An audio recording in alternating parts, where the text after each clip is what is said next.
Muy buenas tardes a todos. En nombre de Editorial Crítica, quiero agradecer en primer lugar a la Biblioteca Nacional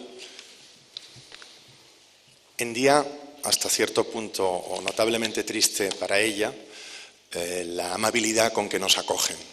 Si este acto tiene un cierto carácter también de reivindicación de la función pública de esta biblioteca, creo que será bueno para todos y convendrá.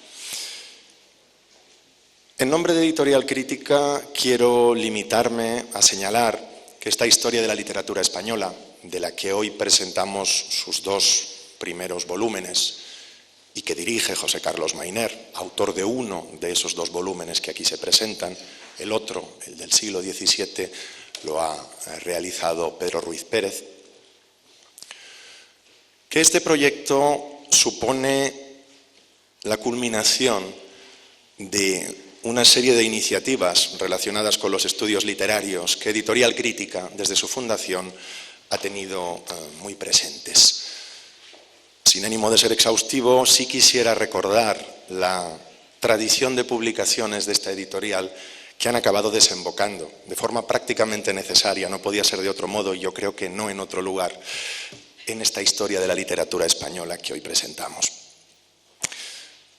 Crítica se funda en 1976 y muy poco después, bajo la dirección de Francisco Rico, se inicia una colección, Filología, cuyo primer número fue precisamente una recopilación de artículos de Marcel Bataillon, Erasmo y el Erasmismo. Bataillon había desaparecido muy poco tiempo antes de la publicación de ese libro. Y esa colección a lo largo de los años fue colmando un vacío de traducciones de grandes estudios literarios y particularmente hispánicos. Ahí se publicaron, entre otros, libros de Spitza, de Raimundo Lida o del propio José Carlos Mayner, el volumen llamado De posguerra. Esa fue una línea que también se siguió después en otra colección, Letras de Humanidad, en tiempos más recientes, y ya con una perspectiva quizá más comparatista y menos hispanista, pero en donde también tuvieron acogida nombres fundamentales de nuestra filología, entre otros José María Pozuelo, responsable de uno de los volúmenes de esta historia de la literatura, por cierto, o mi querido Alberto Blecua, de quien se publicó una colectánea de artículos absolutamente imprescindible. Junto con esa línea de monografías, Crítica a lo largo de 35 años de historia, llevó adelante otra serie de proyectos relacionados con los estudios literarios. Uno lo conocerán todos ustedes, la historia y crítica de la literatura española, que se inició a principios de la década de los 80 y que resultó un referente fundamental para los estudios hispánicos y para la formación prácticamente de dos generaciones colmadas de hispanistas o de estudiantes universitarios. Así como colecciones de clásicos, por supuesto, Biblioteca Clásica, la mayoría de los proyectos, si no todos los que he mencionado, bajo la dirección de Francisco Rico, y después la colección Clásicos y Modernos, que todavía persiste en la voluntad de difundir una verdadera cultura de los libros bien editados, de los clásicos hispánicos y los modernos o recientes hispánicos, adecuadamente presentados para un público fundamentalmente universitario, pero no solo universitario. En esa serie de publicaciones faltaba de un modo absoluto, de un modo indiscutible, una historia de la literatura española, proyecto que se ha venido acariciando durante años y que empezó a cobrar forma hace un par de ellos y que ofrece ahora sus primeros frutos. Yo solo puedo tener en nombre de la editorial palabras de agradecimiento para José Carlos Mayner por asumir la dirección de un proyecto que ha querido poner al día y ha conseguido hacerlo lo más granado de, por una parte, 30 años de reflexión reciente sobre los distintos ámbitos de los estudios literarios hispánicos y, en general, toda la tradición de las historias literarias, sometida a diálogo, evidentemente, en esta nueva publicación que quiere encontrar y espera y confía en encontrar un lugar insustituible, un lugar fundamental durante el máximo tiempo que sea posible, no durante todo el tiempo, porque los buenos libros, y estos lo son, también tienen que dejar paso a otros, pero en este momento celebramos con satisfacción la salida de estos dos primeros volúmenes, acompañados además de algunos de los responsables de ellos, He citado a Pedro Ruiz Pérez, pero también está entre nosotros María Dolores Albiac y está también Fernando Gómez Redondo, responsables total o parcialmente de algunos de los títulos que irán apareciendo. Por parte de la editorial eso es todo. Agradezco profundamente también a don Emilio Lledó que haya querido acompañarnos y honrarnos en un acto como este y le cedo la palabra para que proceda a la presentación de los volúmenes. Muchas gracias.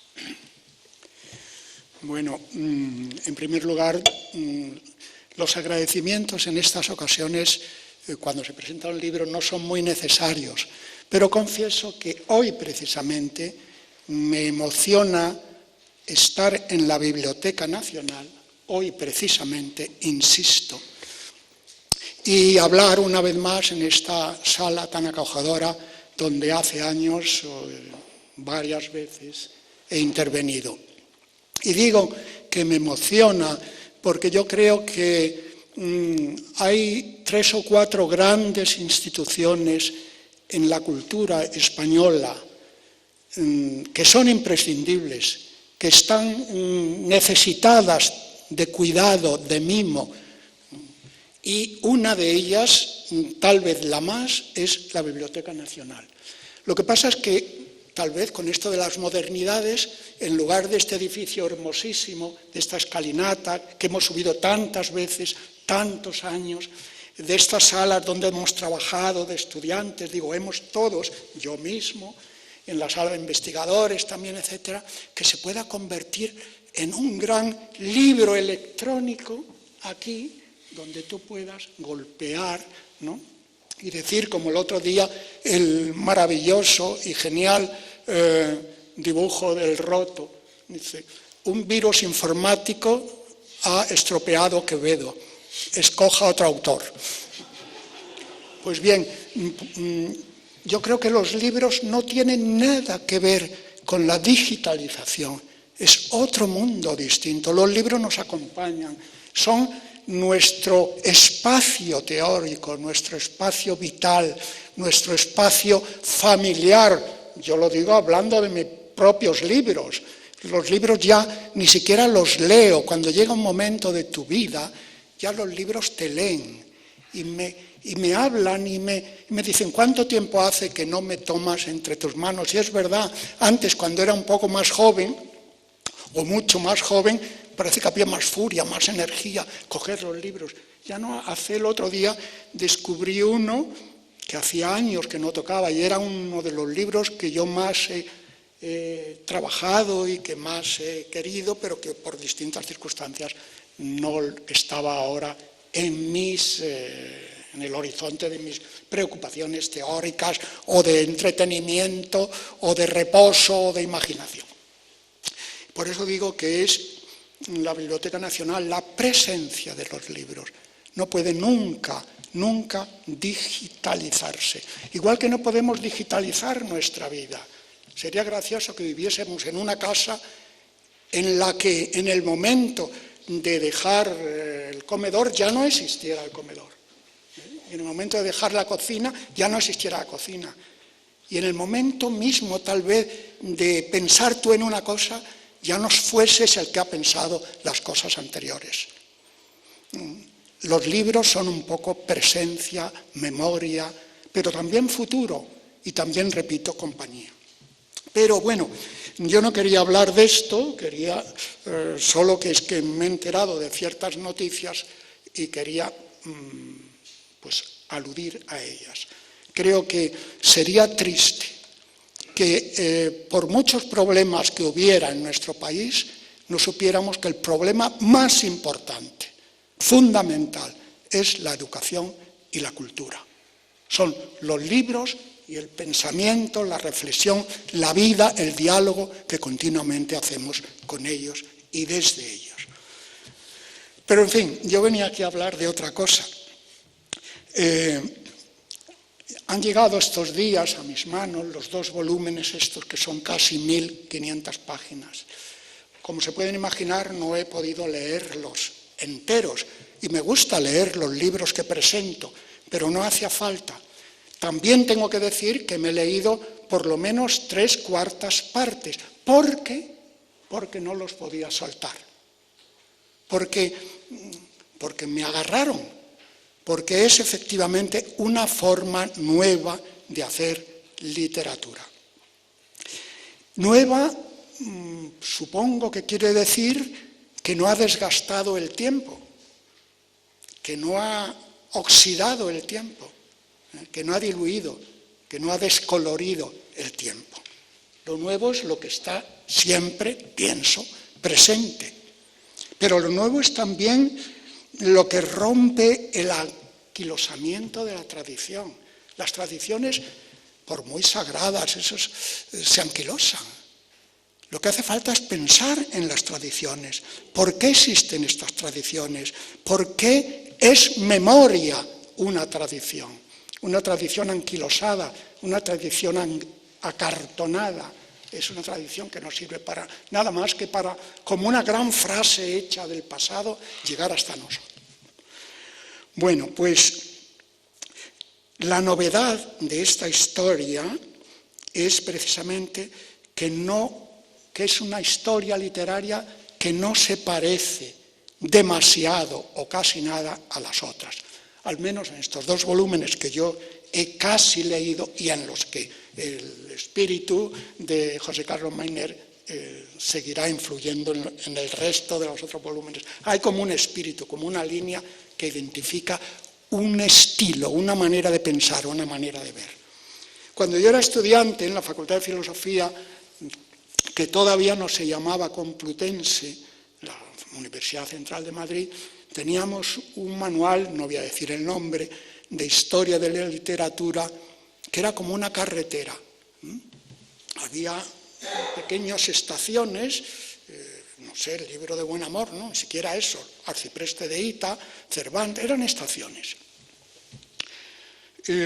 Ibas pasando por ellas y tenía ese tono manualesco, era un libro pues muy, digamos, muy concienzudamente hecho para preparar exámenes, para preparar informaciones rápidas, para preparar, pues hasta cierto punto, una visión más o menos certera de un determinado autor. Era una vía, una carretera con estaciones. Este libro en el que hoy, agradeciendo a la editorial crítica, mi editorial, en el que hoy me encuentro sumergido, porque esta noche seguiré leyendo una parte que no conocía, de un autor que tampoco conocía, este libro es no una carretera, sino un bosque. Se mete uno dentro y ves los árboles y el bosque. Y sobre todo si te subes a uno de esos árboles, a uno de esos autores, o a un movimiento literario, o la historia de unas revistas, o a un determinado espacio político, social, etc., ves el árbol y el árbol ve también, desde el árbol aquel, ves el bosque, ves la selva, ves la pujanza, ves que la literatura es una parte del lenguaje que somos, de la historia que somos. Pero yo, José Carlos es el que os hablará de esto, yo quisiera, porque no sé qué pinto aquí, no soy historiador de la literatura, pero soy, como todos nosotros, un buen lector. Pero me di cuenta, recordé de pronto una frase, y perdónenme la comparación, porque es un poco, pero tiene, yo creo, cierto sentido, es un poco, digamos, es una frase pronunciada por Kennedy. ¿Se acuerdan ustedes cuando el muro de Berlín dijo, y permítanme que lo diga en alemán porque la frase se hizo famosa, Ich bin auch ein Berliner, yo también soy un berlinés? Pues bien, de pronto, leyendo este libro, descubrí, Ich bin auch ein Historiker, yo también soy un historiador.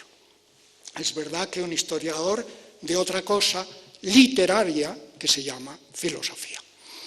Y por eso permítanme que, bueno, cada uno habla de lo que lleva en sí, cada uno habla de su experiencia, cada uno habla de quién es, de lo que es.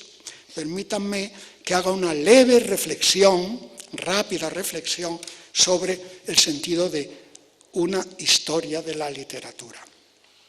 Sobre todo historia, porque en el prólogo excelente de José Carlos Mayner se me ofrecen las posibilidades de esto que les voy escuetamente a contar. Una historia. La tradición nos entrega la palabra, la acogemos en nuestra lengua, está en nuestra lengua materna, historia, está en las lenguas europeas con distintas grafías y pronunciaciones, pero historia es una palabra, cómo no, griega, y su origen está precisamente en la Ilíada, no tanto como historia, sino como histor. Histor, hay una discusión cuando en el canto 18 de la Ilíada, cuando se está esculpiendo Éfesto, está esculpiendo el escudo de Aquiles, pues están describiendo lo que se ve en el escudo. Y allí aparecen la disputa, en lo que está esculpiendo Éfesto, aparecen la lucha de dos hombres. Y como no saben quién es el que tiene razón, y es la primera vez que aparece la palabra en un matiz casi moderno, dice, pues acudan al histor, acudan al historiador. Pero historiador entonces no existía, apenas no existía la historia, todavía no estaba Tucídides o Heródoto. ¿Qué quiere decir historiador? Y me puse a ver un poco, a leer este maravilloso canto 18 de la Ilíada, donde empieza la literatura, como saben ustedes, donde empieza la historia de la literatura. Porque el lenguaje, lo he dicho alguna vez, el lenguaje significa para señalar el mundo, para señalar las cosas de la vida. Y empezó siendo un elemento de comunicación, un elemento de indicación. Va a llover, dame esa lanza, qué frío tengo hambre. Era una indicación de la realidad. Pero hay un momento que con el ritmo pausado de un hexámetro, alguienes, no sabemos bien quién es, dijo, canta, Musa, la cólera de Aquiles. Y no había ni Musa, ni existía la cólera, ni existía siquiera Aquiles. Eso era una explosión de idealidad, era una explosión de libertad. El lenguaje literario, pero el lenguaje de los seres humanos es también una manifestación de la libertad y de la idealidad. Pero la literatura, el canta, Musa, la cólera de Aquiles, o en un lugar de la Mancha, de cuyo nombre no quiero acordarme, bueno, sí hay Mancha, pero eso ya es otro lenguaje. Es el lenguaje, como digo, de la idealidad pura.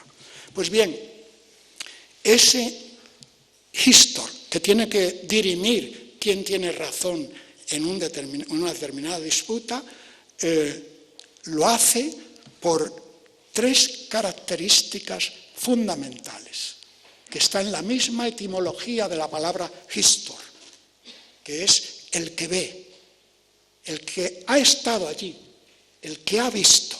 Histor, etimológicamente, en fin, es una palabra que tiene que ver con oida, con eidena y con ver, es el mundo de la visión. Y piden a alguien que dirima una contienda porque ha estado allí. Porque ha estado allí y lo ha visto, y ha visto lo que pasa.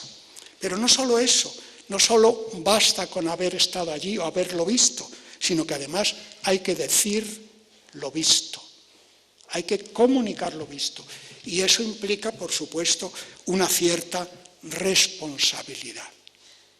Porque cuando tú dices quién fue el que cometió tal fechoría, que es lo que se dirime en ese pasaje del canto 18 de la Ilíada, tú estás comprometiendo tu vida, estás comprometiendo tu ser, estás comprometiendo la estructura del espacio social que te circunda para decir la verdad y decir lo que pasó. Por lo tanto, en la historia, en el concepto, en los orígenes de la historia, están cuatro cosas fundamentales. Haber estado allí, haber visto, decir lo visto y ser responsable de lo visto. Pero para eso, claro, se necesita una educación, se necesita una cultura, se necesita una formación. Porque solo somos, y lo dice un viejo filósofo, somos seres intermedios, metaxi, dice Platón. Estamos interferidos, entremezclados. Estamos interferidos por nuestra educación, por la cantidad de frases hechas que ya hemos asumido en nuestra vida, por la cantidad de respuestas automáticas, de reflejos condicionados que hayamos hecho como respuesta a la realidad y al mundo que nos circunda. Por lo tanto, ese ser intermedio que somos nosotros, estamos siempre mediatizados, no diré manipulados, vamos a decir mediatizados por ese espacio que nos circunda. Pero hay además otro texto que me interesa recordarles en este pequeño escarceo sobre los orígenes de la historia, que es en Heródoto, en el comienzo del libro primero de sus historias, dice: esta es la exposición de la investigación, de la historie, de la investigación hecha por Heródoto de Halicarnaso, para que no lleguen a olvidarse con el tiempo. Por lo visto, el tiempo es lo que frota, lo que crea el olvido, lo que frota nuestra memoria, lo que raspa nuestra memoria, lo que emblanquece, valga la expresión, nuestra memoria. Que no lleguen a olvidarse con el tiempo los hechos de los hombres, ni queden sin gloria las grandes y maravillosas hazañas realizadas. Y entre otras cosas, habría que saber por qué los seres humanos guerrearon entre sí. O sea, en la primera línea del primer historiador, aquí es donde por primera vez aparece la palabra historia, historie. Lo que se dice es que hay que investigar para no olvidar. Y hay que investigar para no olvidar y para saber las causas por las que, en este caso, en el caso que recuerda la guerra, Heródoto, por la que los hombres pelearon. Se trata, pues, por consiguiente, de salvar la memoria y buscar, por supuesto, las causas por las cuales nosotros tenemos memoria. Pero la memoria es algo vivo. La memoria no es un bloque de conocimientos petrificado. La memoria histórica o la memoria literaria o lo que sea. No es un bloque petrificado. No es un decir lo dicho, es un dejar fluir lo dicho, es un dejar interpretar lo dicho, es un dejar entender lo dicho, es un dejar asimilar lo dicho. Por lo tanto, es un proceso vivo, es un proceso continuo de incitación, es un proceso continuo de estimulación. A mí me sorprende esta trivialización de la memoria histórica, de la memoria literaria, de la memoria personal. Yo soy lo que he sido. Si yo me despertara por las mañanas y no supiera quién soy, qué tengo que hacer, ¿no? Pues sería la nada. Yo creo que la enfermedad más feroz que hay, más destructiva para todos, es el Alzheimer. Pues bien, los pueblos no pueden tampoco tener Alzheimers colectivos. Hay que saber dónde se está, cómo ha sido nuestro ser, por qué hemos llegado a donde hemos llegado. Quien domina el pasado, domina también el futuro. Eso es lo malo. Quien nos falsifica el pasado, nos está falsificando el futuro. Quien nos manipula con el pasado, nos está engañando hacia el futuro. Pero también quien domina el presente, quien es dueño del presente, quien se apodera del presente, domina el pasado.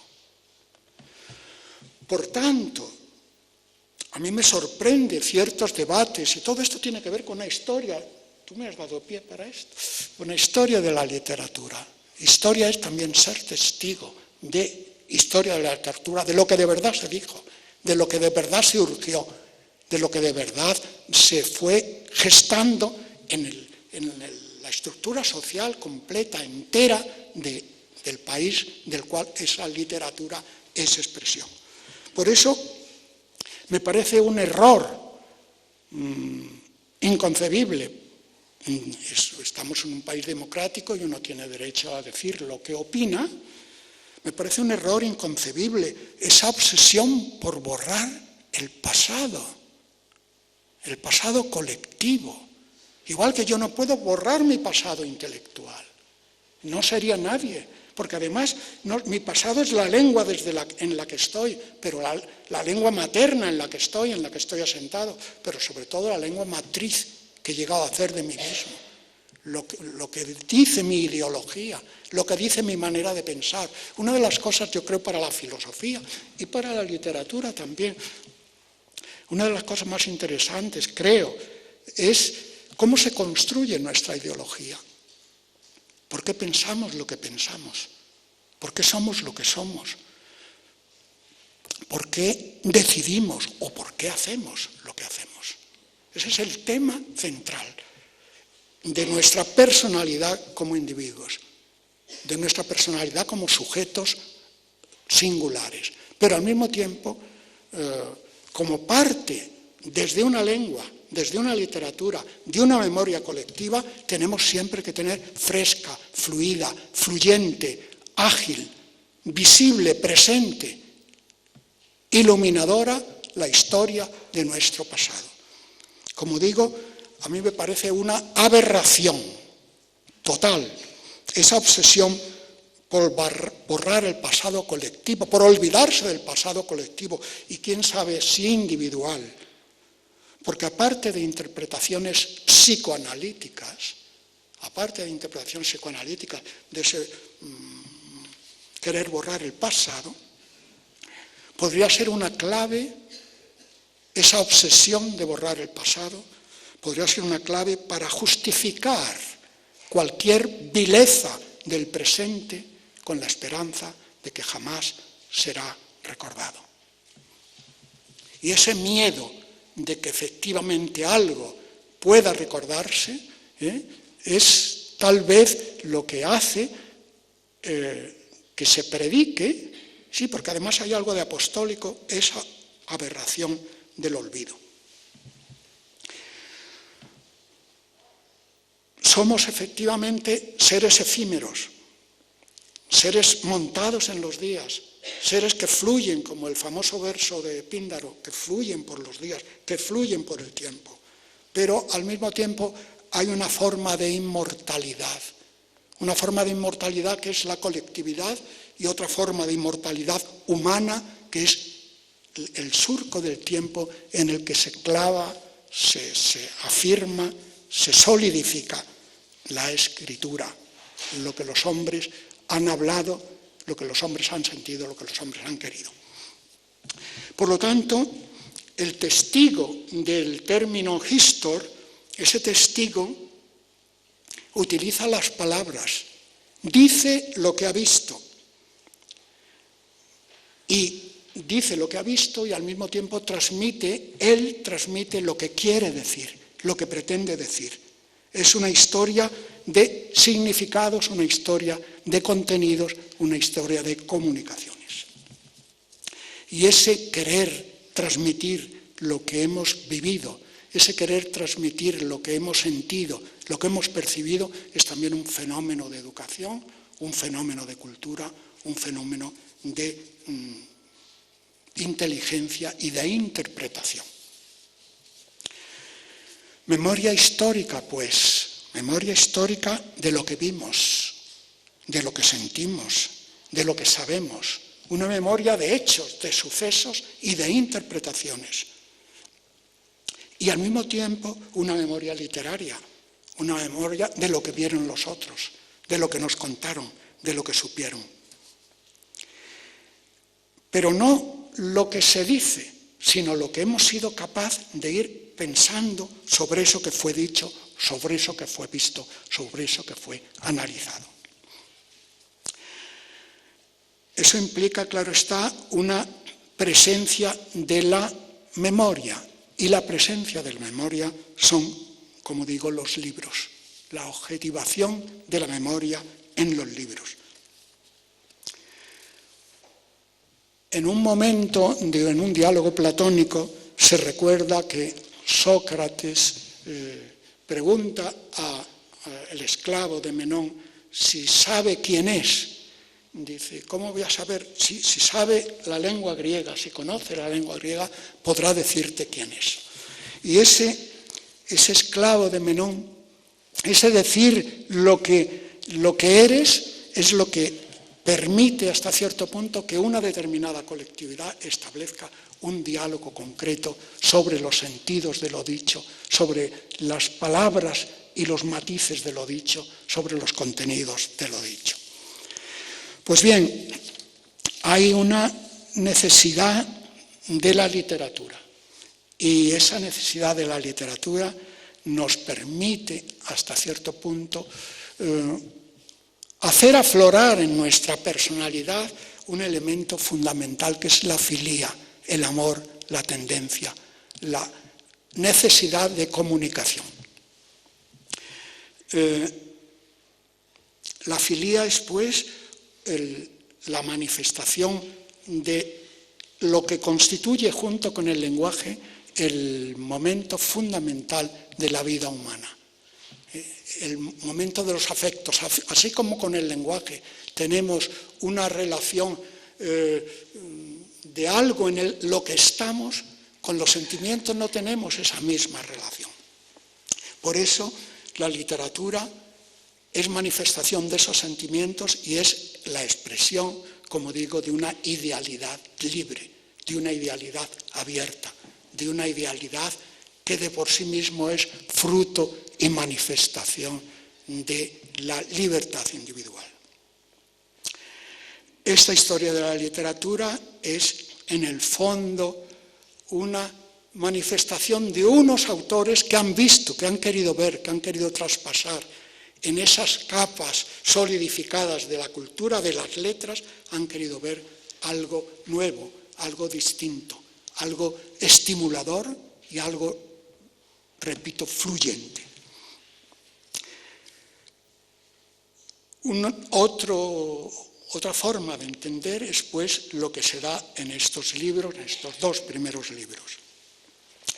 Y permítanme que acabe con una cita de Nietzsche en el prólogo a Aurora. No en vano se es o se ha sido filólogo. Filólogo quiere decir maestro de la lectura lenta. Ese arte enseña a leer despacio, con profundidad, con cuidado, con atención y con intención, a puertas abiertas y con ojos y dedos delicados.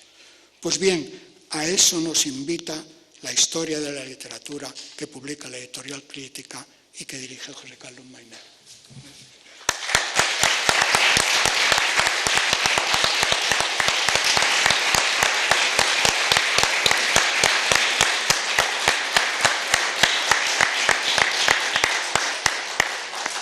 Muchísimas gracias a don Emilio Lledó. Tiene la palabra don José Carlos Mainer.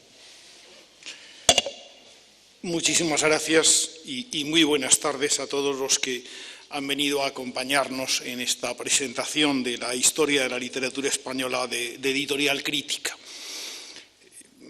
Alguna vez, y casi siempre ya hacia el final del curso, a mis alumnos les suelo decir una frase que si alguno hay presente de ellos la reconocerá. Suelo decir que el que solo sabe literatura, ni literatura sabe. La frase no es mía exactamente, pero sí que de algún modo es todo un lema. Se parece bastante, me da la impresión, a lo que esta historia de la literatura quisiera ser y que Emilio Lledó ha definido con una metáfora de la que también me apropiaré, ese bosque en el que están los árboles, pero también hay un conjunto de cosas y que de algún modo, a la vez de ser placentero, es inabarcable y sabe que es inabarcable, y eso no es malo. Se me ocurre que la frase debería tener también otro colorario, que me parece que la intervención de Emilio Lledó ha ilustrado maravillosamente bien. Decir que el que no sabe literatura ignora e ignorará siempre una parte fundamental de la verdadera historia de los seres humanos. También lo ha dicho Emilio Lledó en palabras espléndidas, y que me parece que justifican enteramente el que no hubiera ninguna duda entre el equipo de Editorial Crítica y yo mismo al elegir muy bien la persona que había de ser el patrono de esta presentación. Muchísimas gracias, Emilio. Tampoco hay mejor lugar para recordar todas estas cosas a propósito de la literatura que este lugar que atesora, que guarda un montón de libros, varios millones de libros, que los viene guardando desde hace bastantes años, y que ojalá los siga guardando y sepan los españoles el tesoro que tenemos aquí. Por otra parte, y ya hablando de la historia concreta de los 9 volúmenes que estamos presentando hoy, aunque 7 de ellos estén todavía en el astillero, en elaboración, y me consta que más o menos avanzada, podemos prometer, editores y yo mismo como responsable, que todo esto estará completo en el plazo que la propaganda editorial asegura. Pues quisiera decir al propósito de esta historia que nació de 2 convicciones paralelas.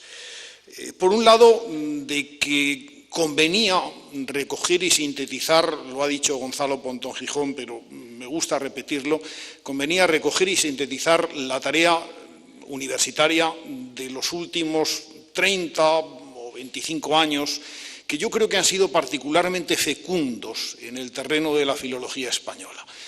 Ya sé que no está demasiado de moda hablar bien de la universidad, pero yo creo que de bastantes de sus aspectos de la ejecutoria reciente de los años de la democracia podemos sentirnos orgullosos.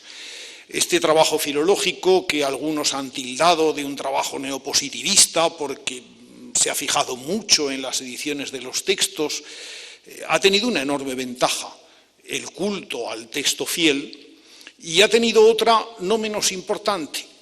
Cuando se producía el inevitable eclipse de los dogmatismos estructuralistas que habían sacudido nuestros años 60 y una cierta parte de los 70, era obligado volver a un refugio, a un lugar de encuentro, que era inevitablemente la nueva historia literaria, a la que de un modo u otro yo creo que hemos sido fieles muchos y que está presente detrás de estos libros. La historia literaria, la nueva historia literaria, ya no consiste en disponer las cosas en fila, en esa forma de carretera que evocaba Emilio Lledó hace un momento.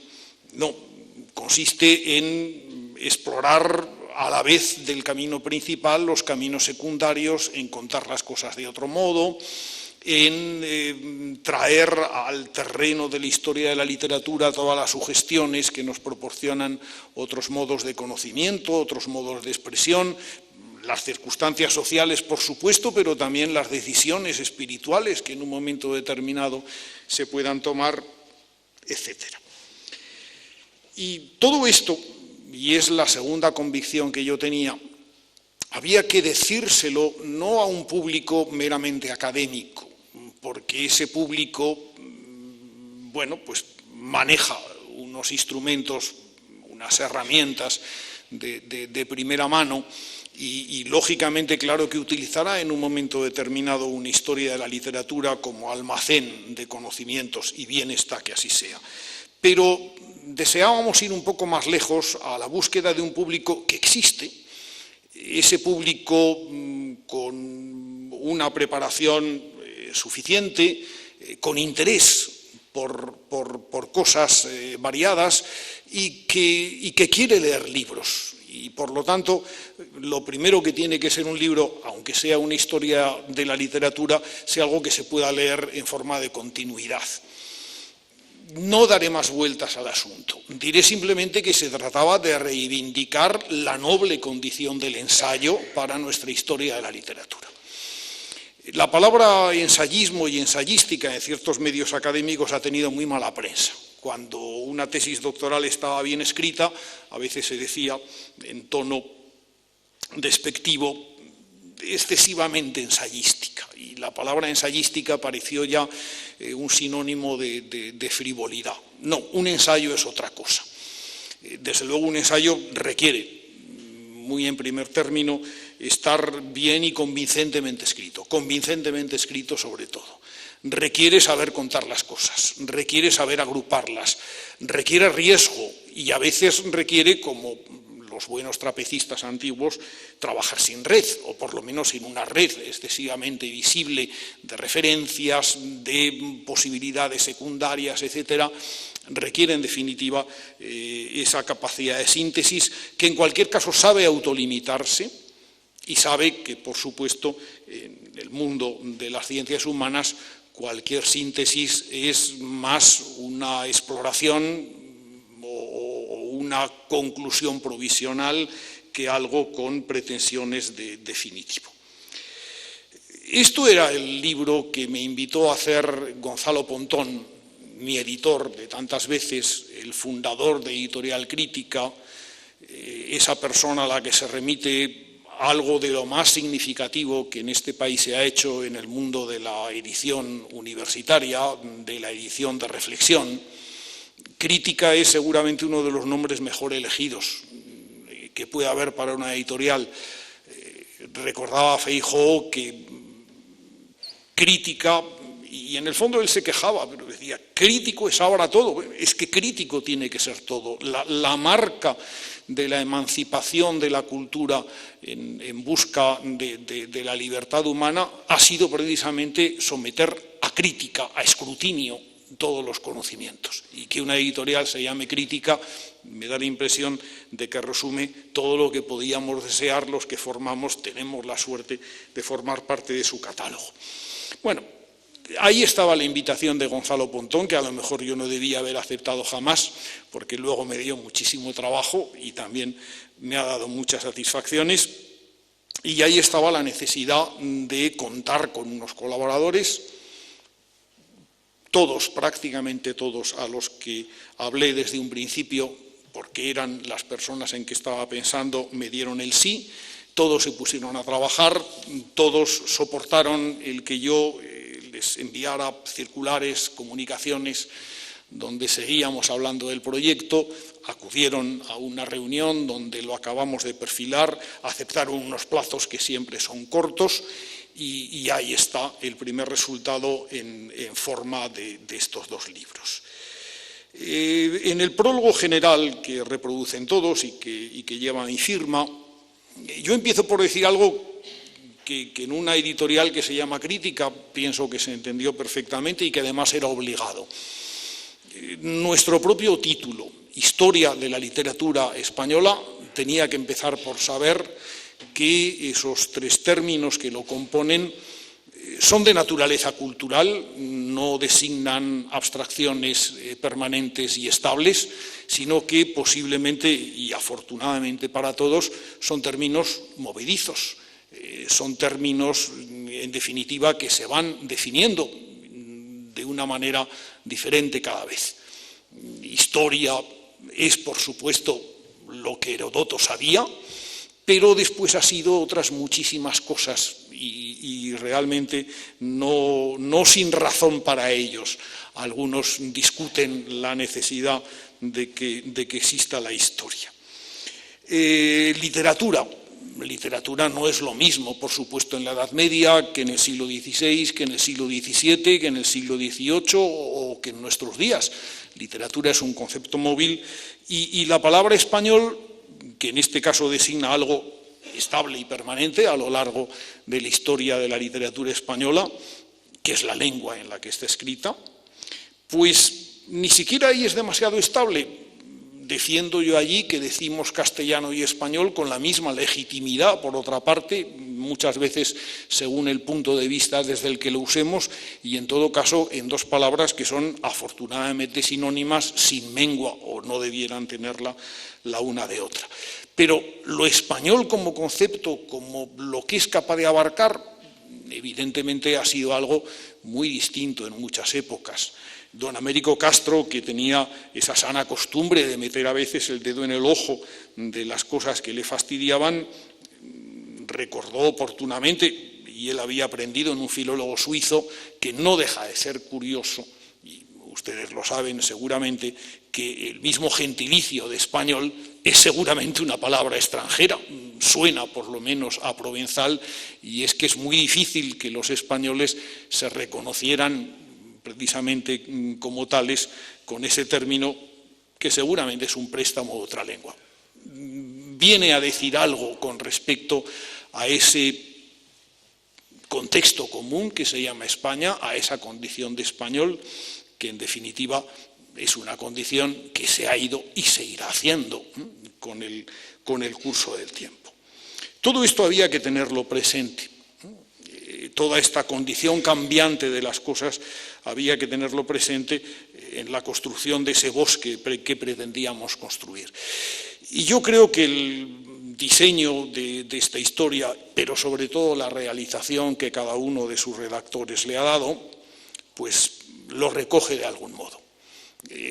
Cada uno de los volúmenes se abre con una reflexión que pretende situar el concepto y el alcance de literatura en el momento, en el plazo histórico del que cada volumen trata. Después pretende hablar de qué es un escritor, que por supuesto no es lo mismo cuando el escritor pues es un funcionario medieval que cuando es el fiel servidor de un mecenas que paga, que cuando es un autor, en ese concepto que empieza a fortalecerse en el siglo XVIII, que crece en el siglo XIX a favor del romanticismo y que en el siglo XX adquiere ya la compleja forma de intelectual, por ejemplo. No es lo mismo en unos casos que en otros, aunque haya elementos de sociabilidad que puedan ser comunes, aunque haya otros elementos que sin embargo puedan ser dispares. Y después de eso se trataba de hablar de historia literaria.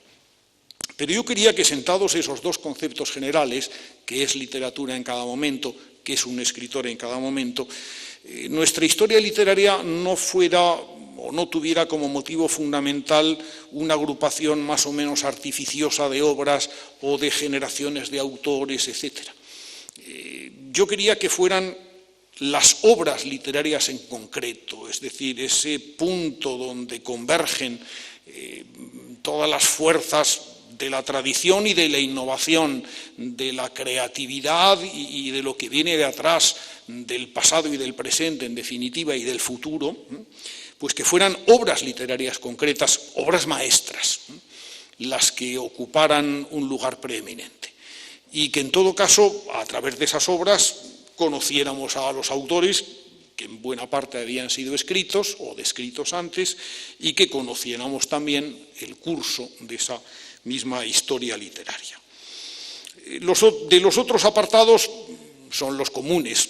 Hay naturalmente una bibliografía que hemos querido, por otra parte, que sea una bibliografía crítica, que hemos querido también que sea una bibliografía actualizada, que se refiera fundamentalmente a las obras más recientes, aquellas con las que más directamente estamos en deuda los autores, pero hay una sección que me parecía particularmente interesante y que desplaza pues quizá una cuarta parte casi de cada uno de los volúmenes. Era una sección que a falta de otro nombre le di el de textos de apoyo, porque no quería ser una antología al uso. Antologías las hay estupendas y en cualquier caso preferible a la mejor de todas ellas es la lectura directa de las obras completas, de la obra completa del autor del que se trate. Bueno, pues lo que yo quería es que estos textos de apoyo fueran esos elementos que dibujan una historia literaria. Podría ser en un momento determinado un contrato editorial, y lo habrá. Podría ser en otros casos una correspondencia intercambiada entre escritores. Podría ser un prólogo que un autor pone a otro. Podría ser un manifiesto, cuando la literatura ya se produce en forma de estas declaraciones de intenciones. Podía ser una crítica que un autor hace en un momento determinado, pero no un autor moderno. Los textos de apoyo excluyen casi por principio la bibliografía secundaria. Lo que queríamos era ver la opinión de los autores sobre sus propios contemporáneos, a veces expresada en forma de crítica o a veces expresada en forma de una aprobación en el siglo de oro. En definitiva, esos textos que demostraran lo que la literatura tiene de diálogo permanente consigo misma, lo que tiene también de inevitable industria cultural, las relaciones que la literatura mantiene, y no siempre son buenas, por supuesto, con el poder político de cada momento, y en definitiva, que todos estos textos de apoyo vinieran a apoyar. Y de eso se trataba la argumentación histórica que cada volumen había establecido. Y quedaban, por último, dos últimos volúmenes. 7 de ellos recogen la historia literaria con una división, digamos, más bien convencional: Edad Media, siglo XVI, siglo XVII, siglo XVIII, siglo XIX y el siglo XX, partido por gala en dos, como diría Cervantes, para que en uno cupiera el periodo anterior a 1939 y en otro el que va de 1939 al 2001. Vuelvo a decir que es una división que tendrá lo suyo de arbitrario, que es convencional, que los autores hemos querido que significara una coordinación muy fina en el ajuste de esas suturas entre cada uno de los volúmenes, pero la originalidad estaba, a efectos de la historiografía literaria española, en el proyecto de esos dos últimos volúmenes, el uno de los cuales recogía un reto de Menéndez Pelayo. Menéndez Pelayo había escrito, a partir del año 85, una historia de las ideas estéticas, en España, pero con carácter más bien universal, y se había defendido de la obligación que algunos amigos le imponían de escribir una historia de la literatura española, diciendo que no se podía escribir una historia de la literatura española si por un lado no había una historia de la filosofía en España y por otro lado una historia de las ideas literarias en España. Don Marcelino logró zafarse del compromiso de escribir una historia de la literatura, pero nosotros hemos aceptado una de las partes del reto, y como la historia de la filosofía es jurisdicción que no nos resulta ajena, pero en definitiva no era nuestra, hemos hecho esa historia de las ideas literarias en España, que es... hay dos volúmenes en colaboración, el de la historia medieval, Juan Manuel Cacho y María Jesús Lacarra. Hay otro volumen, el de 1939-2000, que han hecho a la limón Jordi Gracia y Domingo Ródenas de Moya, y en este es el caso del volumen dirigido por José María Pozuelo y Bancos sobre historia de las ideas literarias en España, el único volumen de no muchos y muy escogidos colaboradores. Porque el otro, el lugar de la literatura española, quería ser un colofón que siempre echamos de menos en la historia de la literatura española, a veces escrita, como todas las historias de las literaturas nacionales, por supuesto, desde unos fundamentos quizá demasiado etnocentristas. Queríamos ver la literatura española en el mundo con el que inevitablemente dialoga y a veces discute, el mundo de las literaturas hispánicas, que es tanto el mundo de las otras literaturas peninsulares, con lengua propia, la portuguesa y la gallega, la literatura vasca, el bloque de la literatura catalana en sus diferentes formas, con la literatura hispanoamericana, pero también, por otra parte, ver la literatura española en el marco de la literatura universal y fundamentalmente de la literatura europea. Hace ya bastantes años, fui convocado a una reunión en París que duró un par de días para dar ideas sobre cómo podría enseñarse literatura europea a los niños europeos, en un momento en el que la cuestión parecía ser de urgencia. Se tomaron muchas decisiones o se apuntaron muchas cosas muy sugerentes y muy ocurrentes y luego resulta que no se hizo nada. El tema está todavía abierto. Es posible que algún día haya que saber literatura europea y encontrar en ese momento precisamente el lugar que las literaturas nacionales y su diálogo que siempre ha existido ocupa en ese mundo. Pues ese es el encargo que yo le hice a Fernando Cabo, a Seguino Laza, y que será el último volumen, al menos en la secuencia cronológica de los volúmenes que aparecerán. En estos momentos, cuando ya hay dos sobre la mesa, lo que me corresponde es fundamentalmente un capítulo de gratitud. Primero a los autores por la generosidad con la que aceptaron el encargo y por el trabajo que están poniendo en desempeñarlo, en llevarlo a cabo, y porque ese trabajo me consta además que es bueno. He de agradecer y muy particularmente a Gonzalo Pontón Gómez, mi editor de tantos años, fundador de Editorial Crítica, esa idea de que fuera yo precisamente quien dirigiera la historia de la literatura española. A Gonzalo Pontón Gijón, y de casta le viene al galgo, habría que decir en este caso el que sea un eficaz coordinador. Se pone en los títulos, en los créditos del libro, bastante más que coordinador y colaborador en el penúltimo volumen. Ha sido una persona imprescindible en la gestación de todo esto. A toda la gente de Editorial Crítica, que yo creo que han hecho un trabajo espléndido. Estos libros son muy bonitos, me limitaré simplemente a describir lo que están viendo ustedes ahí, ese aire serio, algo británico podríamos decir, pero yo creo que a la vez cálido, esas ilustraciones, esos lemas tan bonitos, que yo pienso que además tienen alguna relación con los textos.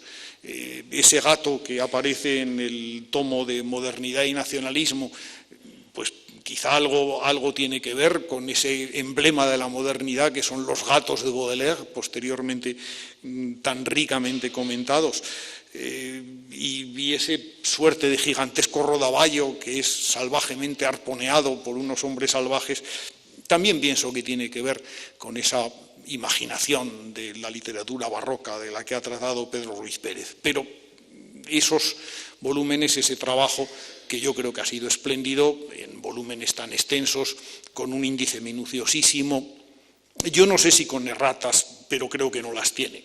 Yo, después de haber corregido las últimas pruebas, sinceramente ya no me he atrevido a volver a mirar el libro, pero evidentemente era un texto limpio y espléndido. Bueno, yo creo que los autores vamos a disfrutar viendo estos libros y yo creo que esta historia de la literatura va a cumplir la misión que toda historia de la literatura en el fondo tiene.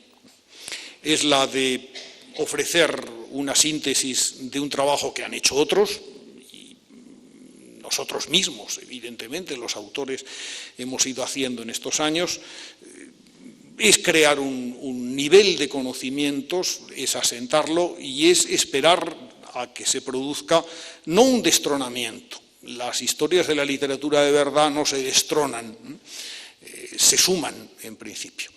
Posiblemente a la vuelta de unos años pues habrá otra historia de literatura que reflejará el que efectivamente la literatura es un objeto poliédrico, es un objeto que no se agota en un simple análisis ni en una simple enumeración de los acontecimientos, pues porque, y ese es el misterio, el secreto y su incentivo.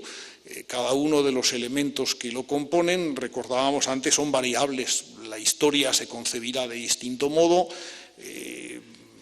el plano de lo literario también, y posiblemente lo que abarque o deje de abarcar, lo que signifique o deje de significar con respecto a la herencia colectiva que compartimos y que llamamos España y en la que estamos, pues también seguramente tendrá otro modo de consideración a la vuelta, no sé si de 20 o de 25 años, los que sea. Seguramente serán otros, y ya sean muy bienvenidos desde aquí quienes harán la nueva historia de la literatura. Harán muy bien en encargársela a Editorial Crítica si en aquel momento existe todavía. Nada mejor que el que una historia de la literatura sea crítica también. Es una fervorosa recomendación que hago, a la vez que vuelvo a agradecerles a todos, a quienes me han acompañado en esta mesa, muy particularmente a don Emilio Lledó, y a todos ustedes que nos han acompañado en la presentación. Pues quiero repetirles las gracias con las que he empezado y muy de corazón. Muchas gracias.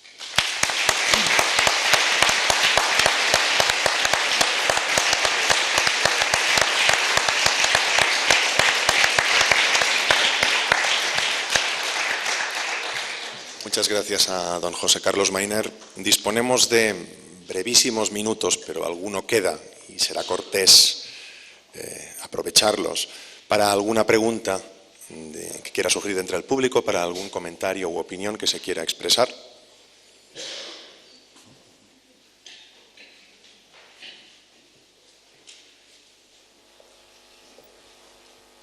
Yo sí que añadiré en las gratitudes, lo he hecho al principio, pero es obligado después, la gratitud de la Biblioteca Nacional por esta hospitalidad que nos ha prestado. El destino de los libros es ir a bibliotecas. Los libros quieren estar en compañía y no la hay mejor en este país que esta. Pues si no hay preguntas, damos por concluido el acto y les agradecemos verdaderamente su presencia y su atención. Muy buenas tardes.